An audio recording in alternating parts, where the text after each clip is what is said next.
Jurassic Park fans have had a rough time. We suffered through 2 mediocre sequels, and then the franchise went dark for 14 years. When Jurassic Park 4 was finally released under the title Jurassic World in 2015, I let myself get excited. It was being shot on film, there was an animatronic, interviews with director Colin Trevorrow suggested respect for the source material, but then in June 2015 the curtains rolled back and the movie started, and I thought, that's okay, I'm sure it'll get good soon.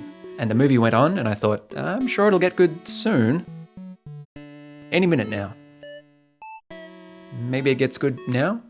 Before I knew it, the movie was ending, and I realised it was never going to get good. But probably the most frustrating thing is how it could easily have been so much better. Stick around because I'm about to explain how. This is Equipment for Living with Jurassic World. Alright, get your bearings. Jurassic World is about a park manager called Claire Dearing, who is uptight and out of touch with her emotional, compassionate, animal side. But we don't meet her until about 7 minutes into the movie. Leading up to minute 7, we get a fake-out prologue and then we meet 2 boys. Their names are like Zach and Ty and Gray and Nick or something, I lose track, but they are brothers, so let's call them younger brother and older brother.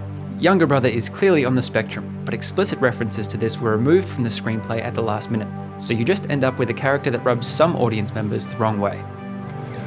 But how many pounds? I think this was a huge missed opportunity for representing neurodivergence on screen in a billion-dollar franchise, but what do I know, I just work here. Younger brother needs a lot of reassurance and is afraid for the future. The parents are getting divorced. Older brother is a horny teenager, and that's literally his entire characterization. I wish I was joking, but Colin Trevorrow seems to think that horny teenager is enough of a punchline to drive an entire character. Our lives are in your hands and you have butterfingers? The theme gets delivered to younger brother off-screen in some ADR dialogue. Feed the monster under your bed? Yes. This movie is going to be about the pros and cons of nurturing your more animalistic, emotional side, the part of you that is monstrous and uncontrollable. The parents ship the brothers off to Isla Nublar so they can carry out divorce proceedings without harshing the boys' mellow. Why do you have to say things like that? Younger brother is super excited by this, and older brother is a horny teenager. 7 minutes in, we meet the boy's Aunt Claire. She looks dead behind the eyes, but that's not a character trait, that's just how every character looks in this movie. She delivers some excruciatingly on-the-nose dialogue to potential investors. No one's impressed by a dinosaur anymore. And poor Bryce Dallas Howard is left directionless, probably wondering if she's doing okay, or when lunch is, or when she should fire her agent or something. At minute 10, Claire gets her call to adventure. She meets up with her nephews but clearly lacks any emotional connection to or understanding of them. This is the signal that she has to change to survive what's coming. She will need to connect with her animal side. After some more dead-eyed dialogue, this signal is reinforced at 13.5 minutes. How's it doing? Are the guests having fun? Are the animals enjoying life? Claire accompanies park CEO Masrani to check out a new dinosaur. Presumably Masrani visits at least every couple of months, so this scene seems very unmotivated. Masrani orders Claire to get a second opinion on the animal, which leads us to Owen Grady. He's introduced like he's John Wayne in Stagecoach, but is nowhere near as interesting of a character. He's training raptors, which was an idea that came from Spielberg but is really poorly explored in this film. There seems to be no rules around how the raptors behave, so the audience never knows whether Owen is really in danger or not. Worse, the film shows us dog-like raptors in broad daylight for exactly as long as required to remove any sense of menace from these once nightmarish creations. Around this time, we also meet human antagonist Hoskins. His idea to weaponize dinosaurs is one of the dumbest things I'd ever seen, until I saw the sequel, but we'll get there another day. The boys tour the park and Claire is reminded about their parents' divorce. Claire's sister points out that kids have a monstrous side. We haven't seen the boys in forever, and I know how Zach will treat Gray if they're by themselves, and he could just be so mean. She prevails on Claire to connect with the kids, to connect with her compassionate side. At minute 28, or 24% in, Claire promises she will, and we enter Act 2. The first thing Claire does in Act 2, 26% in, is visit the B character, Owen. Owen is voluptuary and open, where Claire is ascetic and closed. Owen will teach Claire the value of getting in touch with her emotional side, of feeding the monster under the bed. The boys literally watch a monster being fed immediately after this. By the way, this isn't a dinosaur. Calling this a dinosaur is like calling a Komodo dragon a bird. Words have meaning, and the word dinosaur has a very specific meaning. It refers to the common ancestor of Triceratops and a modern bird and all of its descendants. It doesn't just mean large extinct animal. The word for that would be large extinct animal. Other large extinct animals include pterosaurs, plesiosaurs, mosasaurs, and ichthyosaurs. Pterosaurs are archosaurs and closely related to crocodiles and dinosaurs, including birds, but not the same thing as either crocodiles or dinosaurs. Plesiosaurs are probably most closely related to living turtles. Mosasaurs are squamates and most closely related either to snakes or monitor lizards.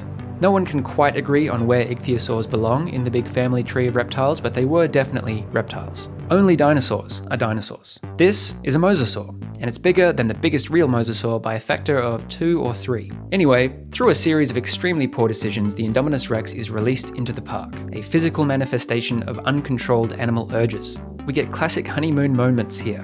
Older brother is a horny teenager. The boys connect in the only scene that feels like it understands the original film, which is to say it has excellent child acting and some accidental subtextual relevance. Later, the Indominus obliterates the animal control unit.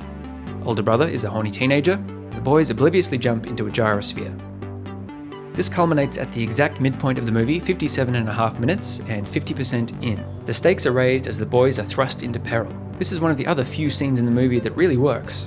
The tension is ruined when it cuts away to Claire, but she is the protagonist, so it makes sense. By the way, who does she turn to for help at the midpoint? Owen, the B character, who effortlessly connects with his more animal side to offer her help. You don't know how old your nephews are? And then things get worse.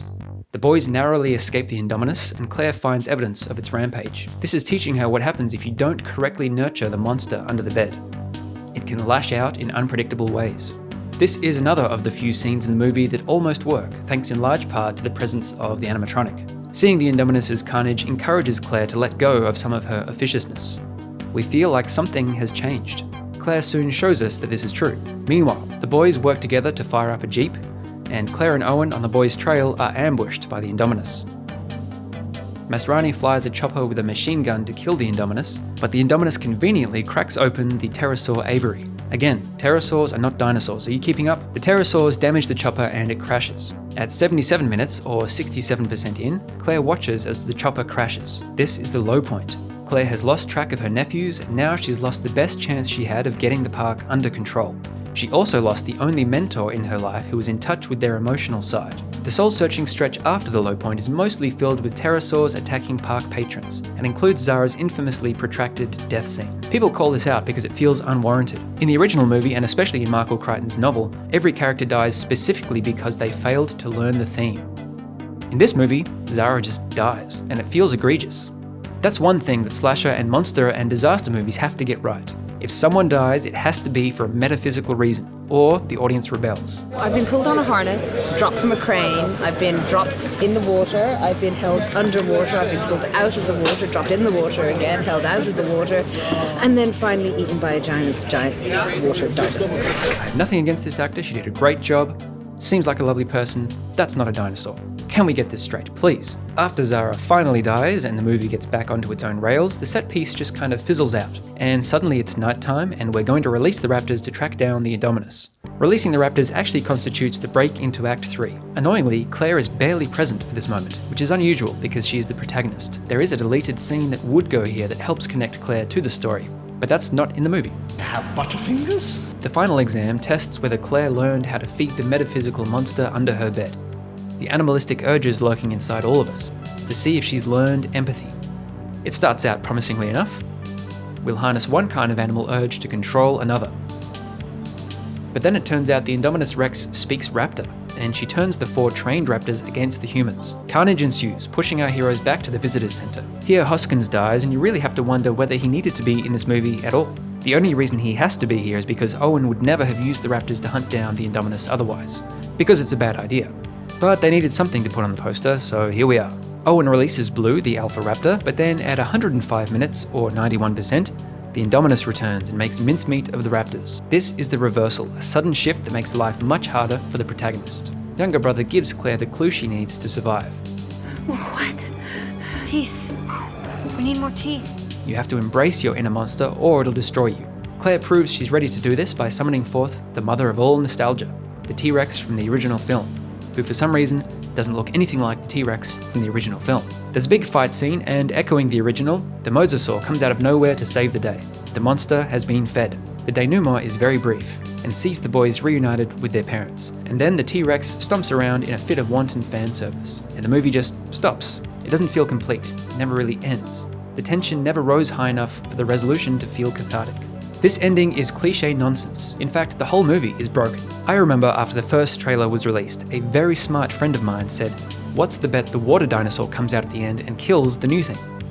After explaining to him what a dinosaur is, I then patiently explained that this is a Jurassic Park movie. If If there's one thing Jurassic Park is known for, it's intellectual rigor. Jurassic World, therefore, must have something else up its sleeve.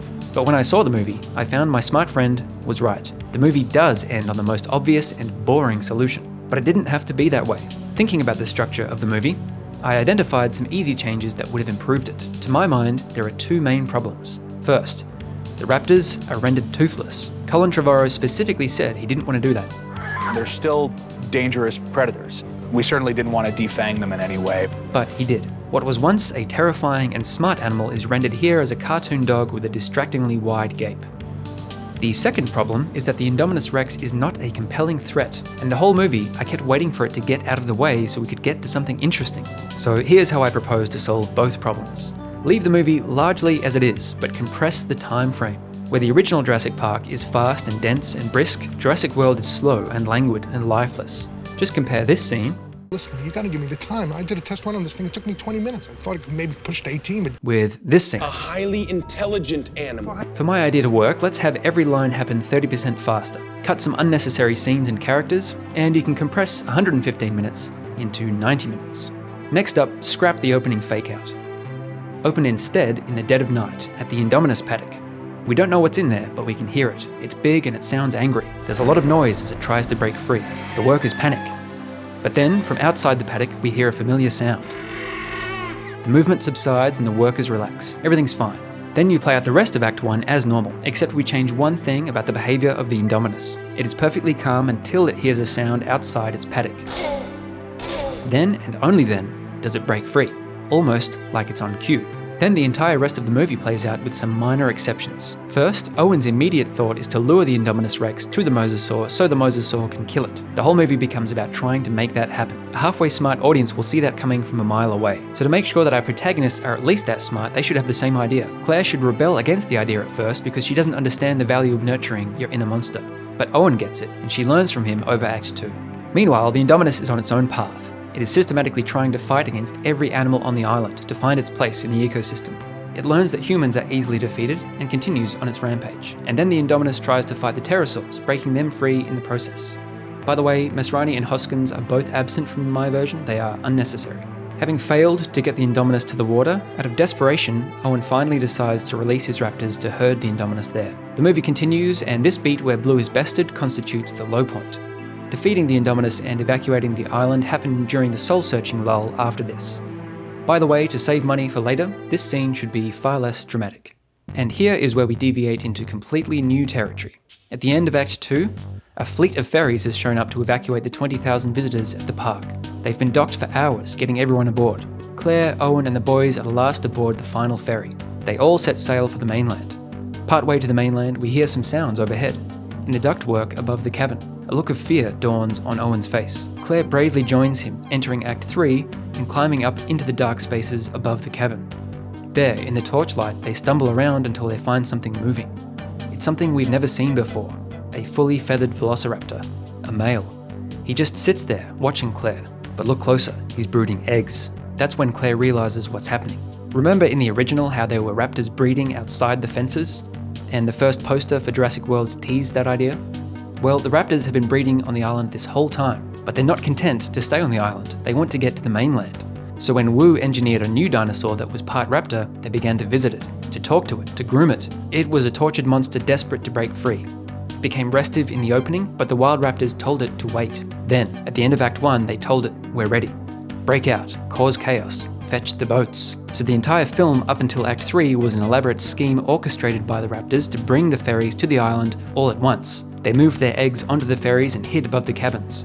Remember how raptors used to be smart and scary? Well, this would be one way to make them scary again, because just as Claire's figuring all this out, she hears a sound behind her. A mama raptor, and she's not happy. The rest of Act 3 would be white-knuckle, cat-and-mouse horror in confined spaces, trying to outsmart the wild raptors and destroy the eggs without getting killed, and without alerting the raptors on the other ferries. Did I mention the other ferries are full of raptors? And without letting the ferries get to shore either.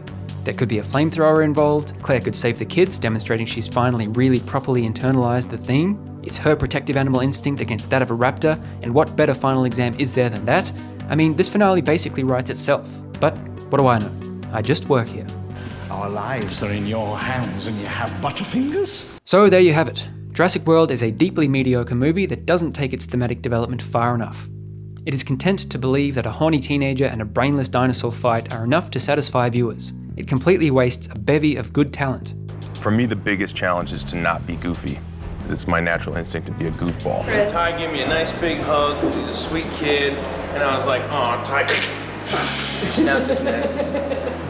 And so before every take, I would have to do this little ritual to be like, don't turn into a dumbass halfway through this take. Why would you do this to Chris Pratt, one of the finest comedic actors of our generation?